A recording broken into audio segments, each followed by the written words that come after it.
This question is asking to add 3 over 16 plus 5 over 12 plus 5 over 24. So before we start this problem, what we need to do first is find the lowest common denominator. What the lowest common denominator is a number that both 16, 12, and 24 can go into. So how do we find the lowest common denominator? It's the same as would be a least common multiple. And I'm going to show you how to find the least common multiple. What we do is we're going to break down 16, 12, 24 into their prime factors. So there are different ways of finding the prime factors. I use the tree method. So I'm going to find two numbers that multiply together to give me 16. So it'll be 2 and 8. 8 can be broken down to 2 and 4 can be broken down to 2 times 2. So if I'm looking at this, 2 times 2 times 2 times 2 is going to equal to 16. 12 can be broken down to 2 and 6 can be broken down to 2 and 3. So 12 could be 2 squared times 3.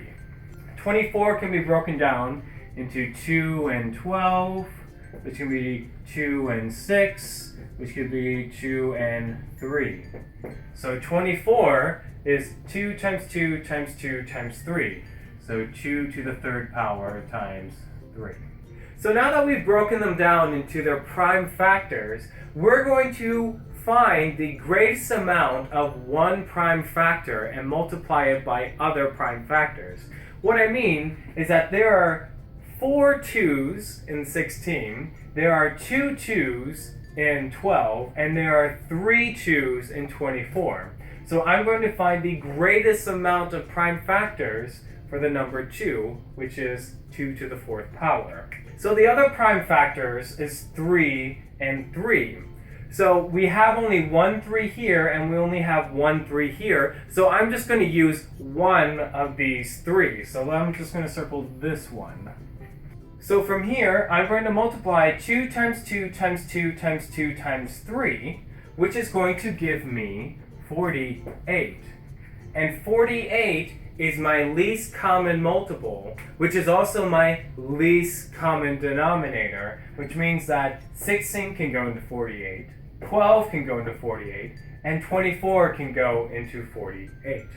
So now that I know that my lowest common denominator is 48, I need to multiply 16, 12, and 24 by a certain number that would make it into 48. Let's start with 16. If I multiply 16 by 3, it's going to give me 48. But whatever I do at the bottom, I also have to do at the top.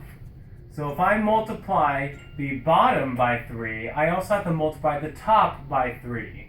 So 3 times 3 gives me 9. So 3 over 16 then becomes 9 over 48. And we're going to do the same thing for the next two numbers. If I multiply 12 by 4, it's going to give me 48. And whatever I do at the bottom, I also have to do at the top. So I'm going to multiply this 5 by 4. 5 times 4 is going to give me 20. So 5 over 12 becomes 20 over 48. Next, we're going to do 5 over 24. If I multiply 24 by 2, whatever I did at the bottom, I also have to do at the top. So 24 times 2 is going to give me 48. 5 times 2 is going to give me 10. So now these three numbers have a common denominator once I change them. And then from here, once we have the common denominator, we're just going to add these numerators. So it's going to be 9 plus 20 plus 10, which is going to be 39 over 48. But we're not done yet. So we have 39 over 48.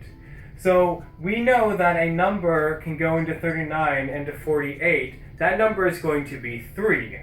3 can go into 39, and 3 can also go into 48.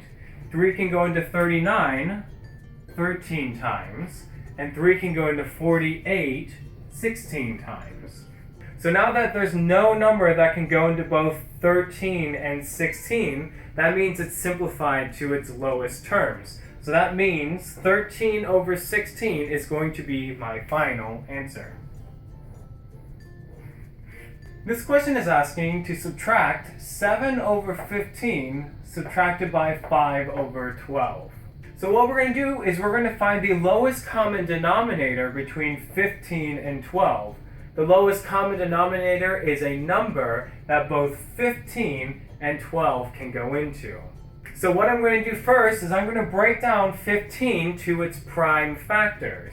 So it's just going to be 3 and 5. And then I'm going to break down 12 to its prime factors, which is going to be 2 and 6, which 6 can be broken down to 2 and 3.